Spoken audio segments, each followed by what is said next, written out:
तुम सलाह को सिर्फ एक रिचुअल समझते रहे, खड़े होना, झुकना, सजदा, और समझ लिया कि बस यही है।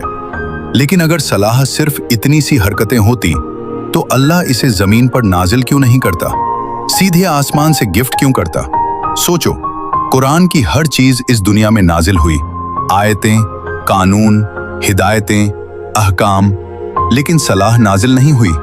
सलाह दी गई, और वो भी मेराज की रात, जब रसूलुल्लाह सल्लल्लाहु अलैहि वसल्लम आसमानों के पार बुलाए गए। जो चीज आसमानों में दी जाए वो साधारण कैसे हो सकती है?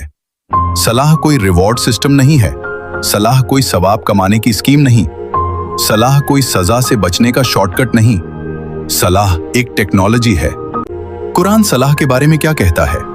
अल्लाह फरमाता है, निश्चय ही सलाह बेहयाई और बुराई से रोकती है। सूरह अल अंकबूत 29:45। ध्यान दो, अल्लाह ये नहीं कह रहा कि सलाह अच्छी चीज है, अल्लाह बता रहा है कि सलाह क्या करती है। ये मॉरल एडवाइस नहीं, ये फंक्शन स्टेटमेंट है।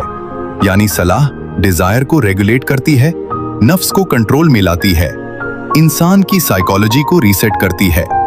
सलाह कुरान में 67 बार क्यों आई? अब ध्यान से सुनो।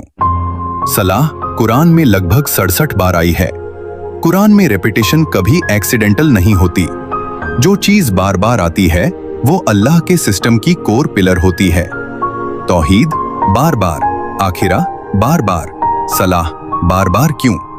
क्योंकि इंसान बार बार भटकता है। सलाह बराबर बार बार वापस लाने वाला सिस्टम, आज की लैंग्वेज में कहो तो स्पिरिचुअल रिकॉल टेक्नोलॉजी।